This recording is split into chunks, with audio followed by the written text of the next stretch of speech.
आज हमारा कक्षा 10 का टॉपिक है प्रायिकता और प्रश्नावली है हमारी 18। तो प्रायिकता प्रोबेबिलिटी ये होती क्या है?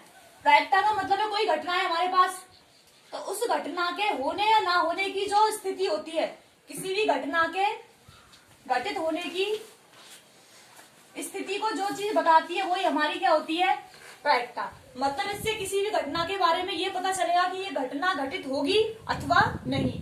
तो ये प्रायिकता, इसमें प्रायिकता में एक हमारा सूत्र आता है।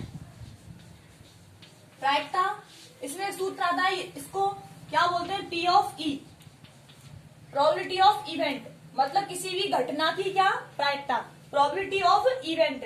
अब इसकी प्रायिकता होती क्या है? देखो, जो भी कोई घटना है हमारी, उसकी जो अनुकूल घटनाएं होती हैं, मतलब कि उनके होने की जो स्थिति होती है, अनुकूल घटनाएं जो होती हैं, किसी भी घटना की अनुकूल घटनाएं, और यदि इनमें कुल घटनाओं का क्या दे दिया जाए? भाग। यदि किसी भी घटना के घटित होने की हमें प्रायिकता पूछी जाती है तो उसके लिए क्या होती है? अनुकूल घटनाएं बटे कुल घटनाएं। मतलब कि जो स्थिति अनुकूल होती है वो तो होनी चाहिए ऊपर, और जो कुल घटनाएं होती है वो कहाँ लिखेंगे हम? नीचे। जैसे मैंने कोई एक सिक्का लिया, एग्जाम्पल से बताती हूँ तुम्हें। मैंने कोई ये सिक्का ले लिया, अब इसकी स्थिति कौन कौन सी हो सकती है? दो हो सकती है। एक तो हो सकता है क्या हमारा हेड, और एक क्या हो सकता है इसका? टेल। हेड को क्या बोलते हैं? एच, और टी को, और सॉरी टेल को क्या बोलते हैं? टी। और हेड को क्या बोलते हैं? चित, और टेल को क्या कहा जाता है? पट। तो तुमसे पूछेगा कि कोई सिक्का है हमारे पास, उस सिक्के पर एच आने की प्रायिकता, या फिर चित आने की प्रायिकता, या फिर हेड आने की प्रायिकता क्या होगी? तो हमें पता है सिक्के में स्थिति कितनी हो सकती है? केवल दो। तो कुल घटनाएं तो इसकी कितनी होंगी? कुल घटनाएं, कुल घटनाओं में एच भी हो सकता है और वो टी भी हो सकता है, तो कुल घटना तो हमारी कितनी होंगी इसके लिए? दो। अब तो तुमसे क्वेश्चन में पूछेगा कि इसके लिए हेड आने की प्रायिकता क्या है? क्या पूछेगा? हेड आने की प्रायिकता क्या है? या फिर वो पूछेगा कि इसके लिए टेल आने की प्रायिकता क्या है? तो जैसे मैंने तुमसे पूछा कि इसके लिए हेड आने की प्रायिकता बताओ, तो इसको तुमसे बोलेगा वो P ऑफ H, मतलब कि प्रोबेबिलिटी ऑफ H, मतलब H आने की प्रायिकता। तो हमें पता है H केवल एक स्थिति में आ सकता है, ये स्थिति तो हमारी, इसमें वो H आ सकता है। तो इसके लिए अनुकूल घटना कितनी होगी? इसके लिए अनुकूल घटना होंगी हमारी कितनी? केवल एक ही स्थिति तो है, तो अनुकूल घटना होंगी इसके लिए एक। और हमें ये पता है कुल घटना कितनी है इसके लिए? दो। और हमें ये भी पता है कि प्रायिकता का सूत्र क्या होता है? P ऑफ E बराबर अनुकूल घटनाएं बटे कुल घटनाएं। तो अनुकूल घटना कितनी है इसकी? एक। और कुल घटना कितनी है इसकी? दो। तो हमें पूछ रहा है वो P ऑफ H, मतलब कि हेड आने की प्रायिकता, प्रोबेबिलिटी ऑफ H, वो क्या होगी? अनुकूल घटना बटे कुल घटना। तो अनुकूल घटना कितनी है इसकी? एक। और कुल घटना कितनी है इसकी? दो। तो यही क्या है हमारी प्रायिकता? एक बटे दो। और यदि ऐसे में तुमसे पूछू P ऑफ T, ये कितनी होगी? मतलब कि टेल आने की प्रायिकता। तो यही स्थिति होगी। इसमें टेल कितनी स्थितियों में आ सकता है? केवल एक स्थिति में। तो ये भी क्या होगी? एक बटे दो। तो यहाँ देखना, यहाँ P ऑफ H भी एक बटा दो है, और P ऑफ T भी कितना है? एक बटा दो। तो जो ये स्थितियां होती है इन्हीं को हम कहते हैं एलिमेंट्री प्रोबेबिलिटी। क्या कहा जाता है इनको? Elementary probability. Elementary probability. तो ये हमारी प्रायिकता है, इसी को क्या कहा जाता है? Elementary probability. अब एक स्थिति अलग आती है इसमें, पूरक प्रायिकता, मतलब कि कॉम्प्लीमेंट्री प्रोबेबिलिटी। अब वो क्या होती है? अब यहाँ तो हमने क्या पढ़ा था अभी कि किसी भी घटना के होने की प्रायिकता। अब मैं इसी को बोल दूं किसी भी घटना के घटित नहीं होने की प्रायिकता। क्या कह दिया? घटित नहीं होने की प्रायिकता। अभी तो हमने क्या पढ़ा था कि किसी भी घटना के घटित होने की प्रायिकता, और यहाँ क्या पढ़ रहे हैं? किसी भी घटना के घटित नहीं होने की प्रायिकता। अब ये क्या होती है? देखो, अभी होने की को तो हमने बोला था P of E, probability of event. अब ये बोल रहा है घटित नहीं होने की प्रायिकता, तो इसको बोलेंगे हम P ऑफ E बार, मतलब कि यहाँ पर घटना घटित नहीं हो रही है, तो इसको बोलेंगे हम घटना घटित नहीं होने की प्रायिकता। जैसे अभी अभी हमने एक क्वेश्चन लिया था कि किसी भी एक सिक्का है, उसको उछालने पर उसके लिए हेड और टेल आने में से एक पूछ लिया कि हेड नहीं आने की प्रायिकता क्या है इसकी? क्या पूछ लिया? हेड नहीं आने की प्रायिकता।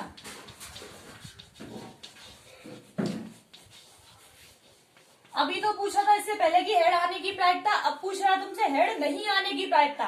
तो इसको लिखेंगे कैसे, P ऑफ H बार, और बार का मतलब है नहीं, तो ये होगा P ऑफ H बार। और ये क्या होगा, देखो केवल एक ही स्थिति तो है जिसमें H नहीं आ सकता, तो शेष क्या है, फिर एक ही बची।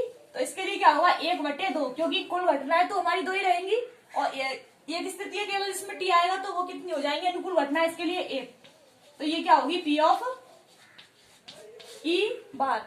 और इसको तुम ऐसे भी निकाल सकते हो, यदि हमें घटना के घटित होने की प्रायिकता का पता हो और ये घटना के घटित नहीं होने की प्रायिकता का पता नहीं है, तो उसको तुम एक में से घटा के भी लिख सकते हो। जैसे इसका मतलब है P of E plus P of E बार, इसका मान हमेशा कितना होता है, 1। मतलब कि घटना के घटित होने की प्रायिकता, यहाँ तो क्या है, होने की प्रायिकता, और यहाँ है क्या, घटित नहीं होने की प्रायिकता, नहीं होने की प्रायिकता। और इन दोनों का योग हमेशा कितना होता है, 1 होता है। मतलब कि कोई घटना है उसका घटित हो रहा है यहाँ तो, और यहाँ घटित नहीं हो रहा है, तो इनका दोनों का योग कितना होता है, हमेशा ही 1। और एक और ध्यान रखना कि इसमें एक स्थिति होती है कि कोई भी हमें प्रायिकता दे रखी है, तो उसका मान हमेशा 0 से तो क्या होता है, बड़ा। किसी भी प्रायिकता का, कोई भी प्रायिकता है हमारी, उसका मान हमेशा 0 से तो क्या होता है, बड़ा, 0 से बड़ा। और 1 से हमेशा क्या होता है, 1 से हमेशा छोटा, या फिर बराबर भी हो सकता है 1 के, और ये बड़ा भी हो सकता है इसके और बराबर भी हो सकता है। मतलब कि कोई घटना ले ली मैंने P, तो इसके लिए इसका मान या तो 0 हो सकता है या 0 से बड़ा, 0 भी हो सकता है इसके लिए, और एक होगा एक या तो 1 से छोटा या फिर 1 के बराबर। तो ये होता है हमारा क्या, प्रायिकता के लिए कंडीशन है क्या, 0 से तो बड़ा होना चाहिए और 1 से छोटा होना चाहिए। 0 के बराबर भी हो सकता है, 1 के बराबर भी हो सकता है। और इनमें ये 0 1 तो एक है हमारा 1, तो जैसे मैंने लिखा 0, तो 0 हमेशा किस घटना के लिए होता है, अनिश्चित घटना के लिए। मतलब कि जो घटना संभव ही नहीं हो, जो घटना संभव ही नहीं हो उसके लिए तो प्रायिकता का मान कितना होता है, 0। और जो घटना 100% 100% क्या हो, संभव हो, वो क्या होगी, उसके लिए प्रायिकता का मान कितना होगा, हमेशा ही 1। जैसे मैंने तुम्हें बोला कोई पासा है, उस पासे पे हमारे अंक कितने कितने आते हैं, 1 2 3 4 5 और 6 ये आते हैं। तो मैंने तुमसे कहा कि कोई पासा उछाल रहे हैं और उस पासे पे अंक आना चाहिए 7, क्या आना चाहिए, 7। तो यहाँ बताओ हमारे पासे में 7 अंक है क्या, कहीं नहीं है ना। तो मतलब ये स्थिति कैसी हो गई है, अनिश्चित हो चुकी है कि 7 तो कभी आ ही नहीं सकता इसमें। तो ये घटना हमारी कौन सी होगी, अनिश्चित घटना होगी, तो इसके लिए प्रोबेबिलिटी हमेशा ही कितनी होगी, 0। तो ये ध्यान रखना, अनिश्चित घटना के लिए कितना होगा, 0। और मैंने तुमसे कहा कि कोई यही पासा है और पासे में 7 से ठीक छोटा अंक आने की प्रायिकता क्या होगी। मैंने क्या बोला, कोई पासा उसमें 7 से ठीक छोटा अंक आने की प्रायिकता क्या होगी। तो हमें पता है 7 से ठीक छोटे सभी अंक है इसमें, तो कोई सा भी हो सकता है इसके लिए। तो ये संभव घटना 100% इसमें 7 से छोटे ही अंक आएंगे। तो ये हमारी कैसी घटना होगी, फिर निश्चित घटना। कौन सी होगी ये, निश्चित घटना। और निश्चित घटना के लिए मान हमेशा कितना होता है, 1। तो ये ध्यान रखना कि अनिश्चित घटना का मान तो कितना होता है, 0, और निश्चित घटना का मान कितना होता है, 1। और जो बाकी का 0 और 1 के बीच में जो स्थितियां होती है उनमें पूरी तरह से ये नहीं कह सकते कि ये संभव घटना है अथवा नहीं है। अभी तो हमने देखा था कि एक सिक्के के लिए स्थितियां देखी थी, अब इसमें तुमसे वो 2 सिक्कों के लिए भी पूछ सकता है। वो कह सकता है तुमसे कि या तो मैंने कोई सिक्का एक लिया है जिसको 2 बार उछाल दिया है, मतलब कि कोई एक सिक्का लिया है उसको 2 बार उछाल दिया है, या फिर हमने 2 सिक्के लिए उनको कितनी बार उछाला है, केवल 1 बार। तो इसके लिए 2 स्थिति हो सकती है, या तो क्या हो सकता है, एक सिक्के को कितनी बार उछाल दे, वो 2 बार उछाल दे, या तो एक सिक्के को 2 बार उछाल दे, या फिर 2 सिक्कों को एक साथ उछाल दे। यहाँ पर 2 सिक्कों के लिए या तो एक सिक्के को 2 बार उछाल दे या फिर 2 सिक्कों को 1 बार उछाल दे। तो इसमें स्थितियां क्या हो सकती है वो देखो, मैंने कोई 2 सिक्कों को 1 बार उछाला है, तो इसके लिए ये हो सकता है कि पहले सिक्के पे H आ जाए और दूसरे सिक्के पे भी क्या आ जाए, H। ये स्थिति हो सकती है पहली। और ऐसे फिर अगली स्थिति हो सकती है कि पहले पे H आ जाए और दूसरे पे क्या आ जाए T। और ऐसे स्थिति फिर हो सकती है कि पहले पर T आ जाए, दूसरे पे क्या आ जाए H। और अगली स्थिति हो सकती है कि मान पहले पे भी T आ जाए और दूसरे पे भी क्या आ जाए T। तो इनमें 4 स्थितियां बनती हैं। यदि मैंने एक सिक्के को उछाली तो घटना कितनी बनेगी? कुल 2। और यदि मैंने 2 सिक्कों को उछाला है तो घटना कितनी बनेगी? इसके लिए 4। तो इसमें तुमसे प्रश्न पूछा जा सकता है, क्या पूछ सकता है? वो देखो, वो पूछेगा कोई 2 सिक्के, उनको एक बार उछाल दिया तो उन सिक्कों पर केवल एक बार हेड आने की प्रायिकता क्या होगी? क्या पूछ सकता है वो?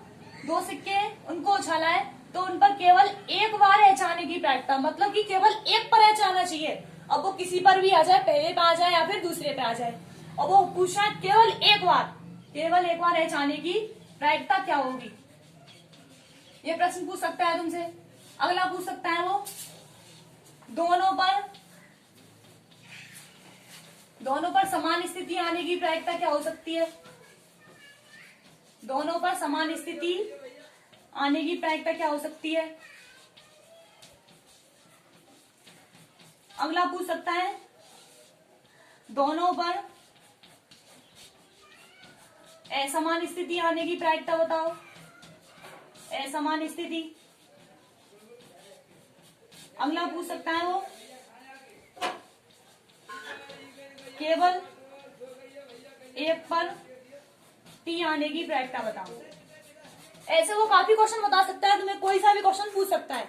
तो हमें पता है कि 2 सिक्के हैं तो 2 सिक्कों को छानने पर घटना है तो हमारी कितनी बनेगी? 4।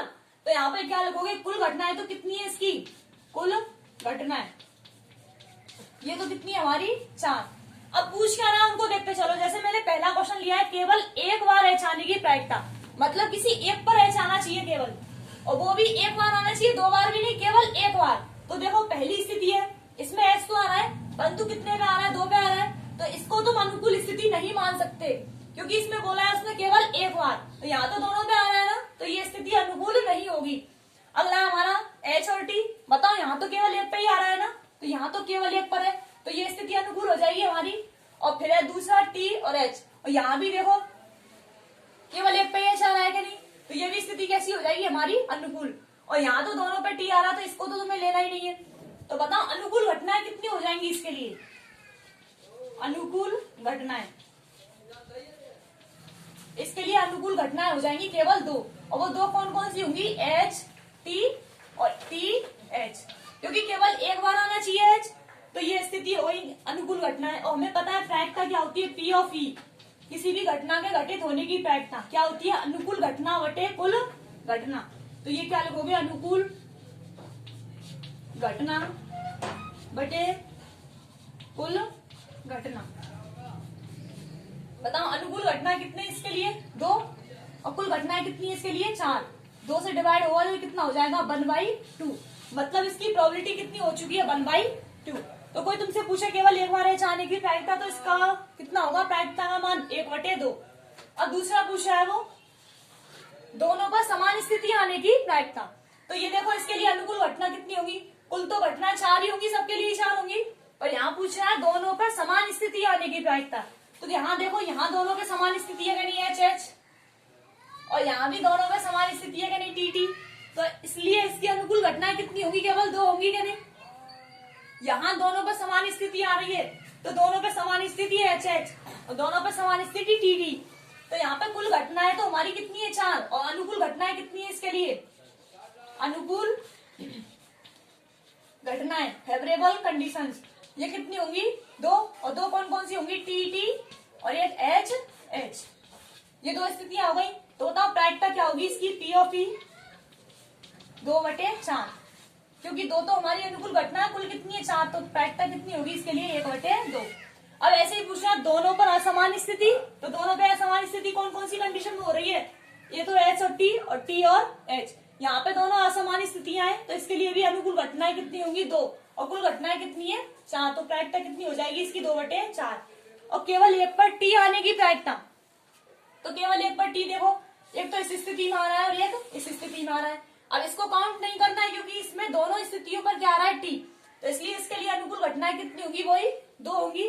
और कुल घटनाएं कितनी है इसके लिए 4। तो प्रोबेबिलिटी कितनी होगी इसके लिए 2/4, मतलब कि 1/2। अब ऐसे इसमें तुमसे वो क्वेश्चन पूछ रहे केवल एक बार H नहीं आने की प्रायिकता क्या होगी। अब यहाँ पे क्या पूछा उसने, केवल एक बार H नहीं आने की प्रायिकता, इसकी जगह वो बोल देता नहीं आने की प्रायिकता।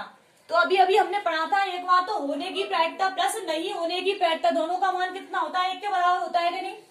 तो अभी हमने करा है ये कितना आया था 1/2, और इसका मान किसका मान है, ये केवल एक बार H आने की प्रायिकता। और अब पूछ रहा है वो H नहीं आने की प्रायिकता। तो हमें पता है होने की प्रायिकता P ऑफ E और प्लस P ऑफ E बार, इनका मान कितना होता है 1। और ये अभी अभी हम करके आए कि केवल एक बार H आने की प्रायिकता का मान कितना आया था 1/2, और इसका मान तुमसे वो पूछ रहा है, मतलब कि H नहीं आने की प्रायिकता।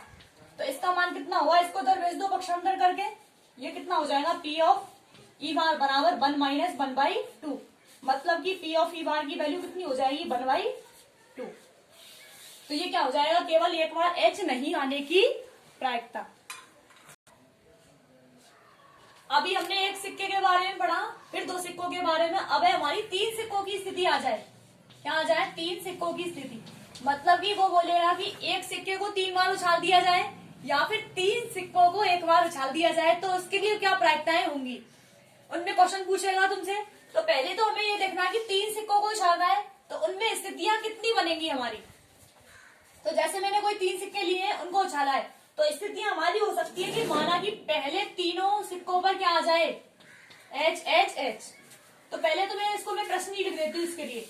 जैसे कोई पूछेगा तुमसे कि 3 सिक्के उनको एक बार उछाल दिया है, तो उस पर तीनों सिक्कों पर प्रश्न पूछेगा वो, तीनों सिक्कों पर H आने की प्रायिकता, तीनों सिक्कों पर हेड आने की प्रायिकता क्या होगी। पहला प्रश्न वो ये पूछ सकता है कि तीनों सिक्कों पर हेड आने की प्रायिकता क्या होगी। अब दूसरा पूछ सकता है वो एकांतरतः क्रम में, या फिर वो पूछ सकता है तीनों सिक्कों में से किन्हीं दो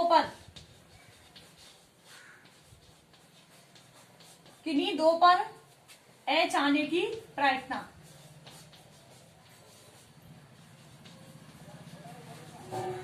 किन्हीं, केवल 2 लिख दो, केवल 2, छोड़ो किन्हीं, केवल दो H आने की प्रायिकता। और पूछ सकता है वो एकांतरतः क्रम में H आने की प्रायिकता।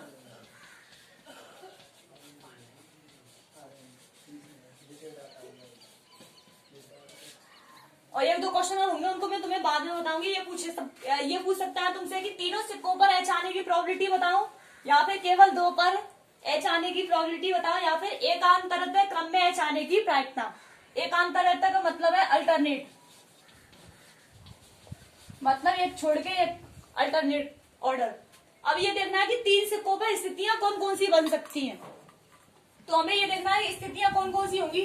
तो पहली स्थिति हो सकती है कि तीनों सिक्कों पर क्या आ जाए, हेड आ जाए, तीनों सिक्कों पर क्या आ जाए H आ जाए, या फिर तीनों सिक्कों पर क्या आ जाए टेल आ जाए। 2 स्थितियां ये हो चुकी हमारी। और तीसरी स्थिति हो सकती है इसकी, पहले 2 पर क्या आ जाए H और तीसरे पर क्या आ जाए T, या फिर हो सकता है कि पहले पर H आ जाए, दूसरे पर T आ जाए, फिर तीसरे पर क्या आ जाए H, या फिर पहले पर T फिर अगले 2 पर H, या फिर पहले 2 पर T फिर अगले पर H।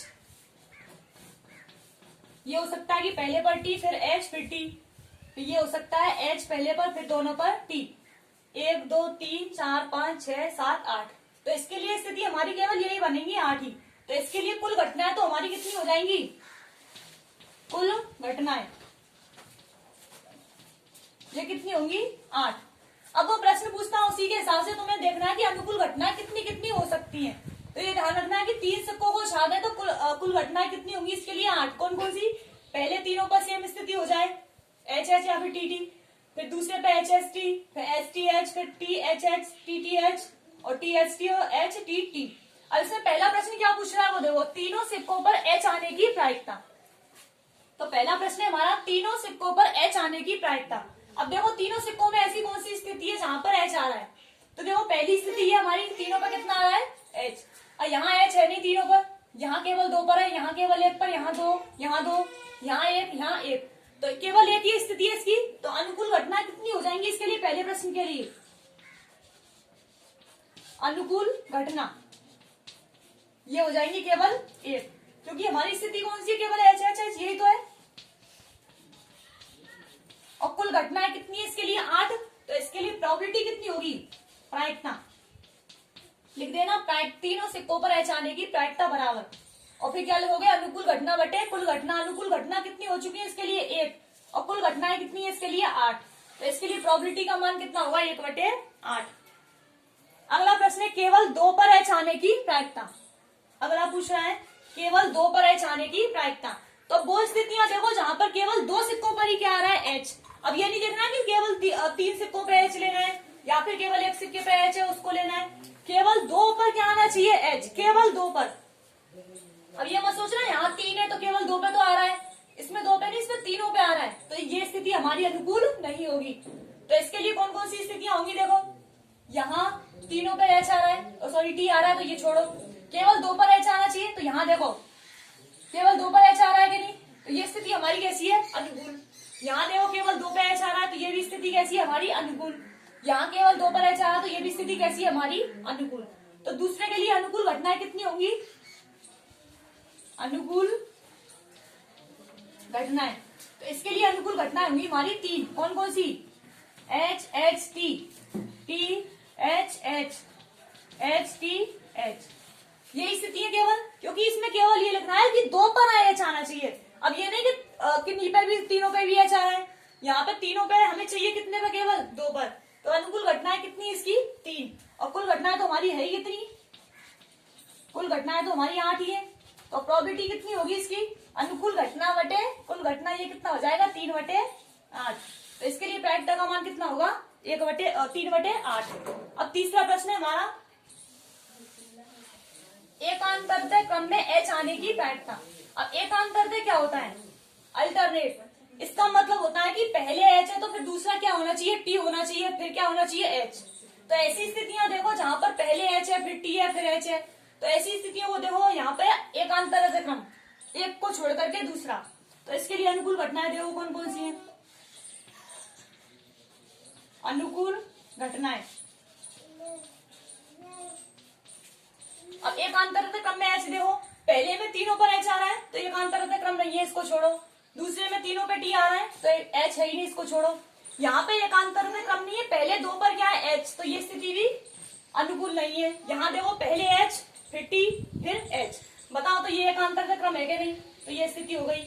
यहाँ क्या है टी एच एच, तो ये नहीं है हमारी। यहाँ टी टी एच, ये भी स्थिति नहीं है।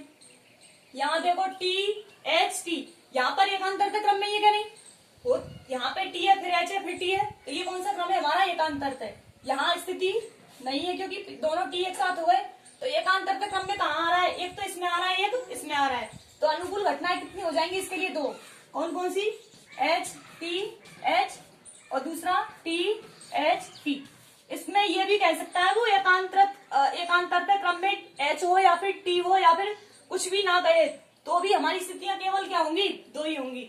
और कुल घटना हमारी कितनी चली रही है पहले से ही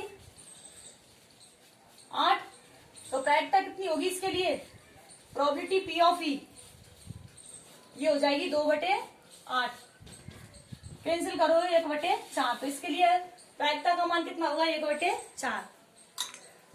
अब हमारी अगली स्थिति है, इसमें वही 3 सिक्कों वाला ही है, तो स्थितियां तो कुल 8 ही है। अब इसमें पूछ रहा है अधिकतम 2 बार एच आने की प्रायिकता। इनको ध्यान से देखना, ये क्वेश्चन पेपरों में खूब आते हैं।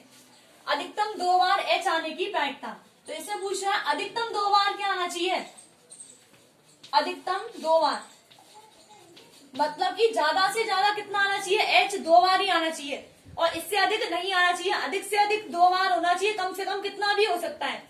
तो ऐसी स्थितियां देखो जहां पर अधिकतम 2 बार आ रहा है, तो ऐसी स्थितियां देखो यहाँ पर अधिकतम 2 बार है कि 3 बार है, यहाँ तो 3 बार है, तो इस स्थिति को तुम्हें नहीं लेना है क्योंकि ये पूछ रहा है केवल अधिकतम 2 बार एच आने की प्रायिकता।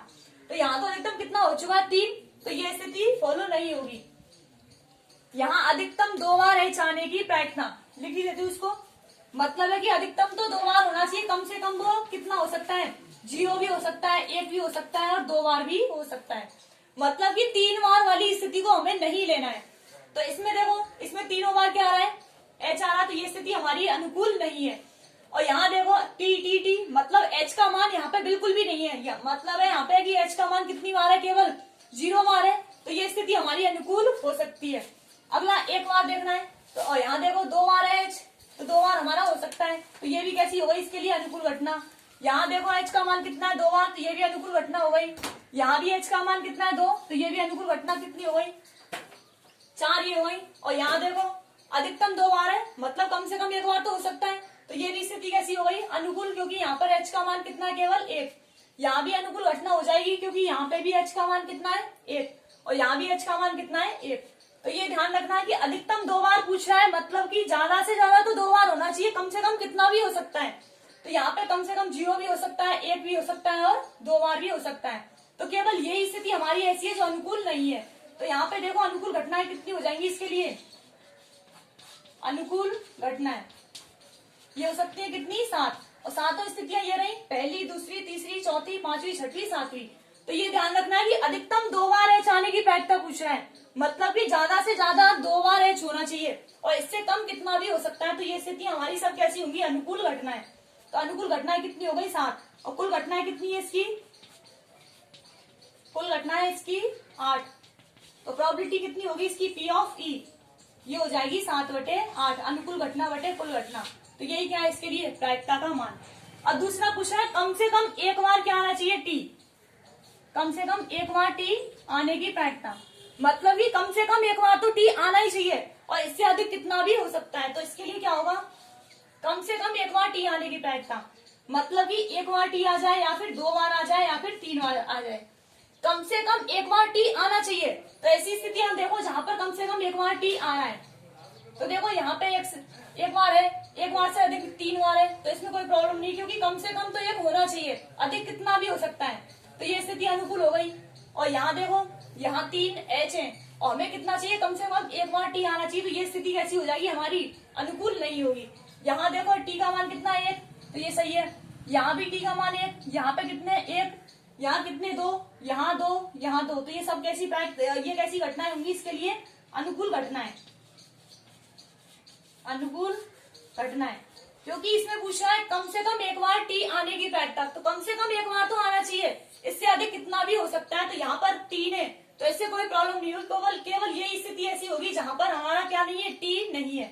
तो अनुकूल घटनाएं कितनी हो जाएंगी इसके लिए, 7, और कुल घटनाएं कितनी है, 8। तो प्रायिकता कितनी हो जाएगी इसकी, 7/8। इसका लास्ट टॉपिक है सिक्कों के लिए कुल घटनाएं, मतलब कि हमें वो दे दे कि 1 सिक्का है तो इसके लिए कितनी कुल स्थितियां होंगी, या फिर 2 सिक्के हैं तो उसके लिए कितनी स्थितियां होंगी, 3 सिक्के हैं तो उनके लिए कितनी स्थितियां होंगी।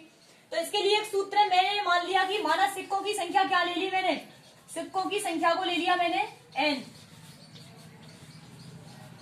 सिक्कों की संख्या ले ली मैंने n। तो इसके लिए हमें पूछना है, वो ये पूछेगा कि इसके लिए कुल घटनाएं कितनी होंगी।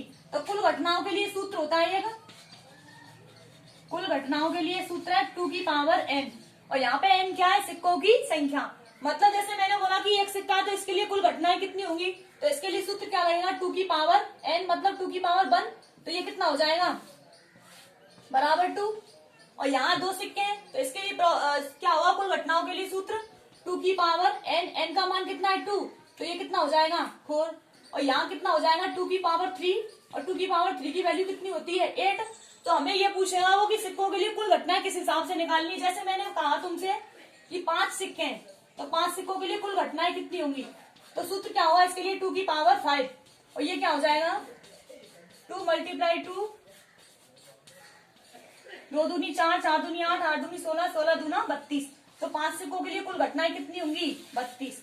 तो ये ध्यान रखना कि कुल सूत्र क्या होता है इसका 2 की पावर n, जहां n सिक्कों की संख्या है।